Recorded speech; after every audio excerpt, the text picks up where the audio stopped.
Aracın marşına basarken ses geliyormuş. Onun için dinamo bakılmış. Dinamo büyük ihtimalle sağlam. Öyle söylenmiş. Yani volant dişlisi değişik dediler. O cayırtının sesin sebebine volant dişlisi demişler. Sökeceğiz, bakacağız bakalım. Şöyle. Bunun için volant dişlisi için şanzıman sökülüyor zaten. Şanzıman söküldükten sonra size volantın üzerinde göstereceğim.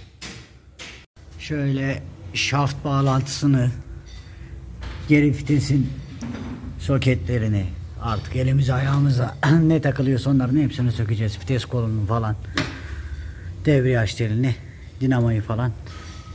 Biraz az bir işi var. Durduracağım videoyu, net bir şekilde sökünce artık çekeceğim.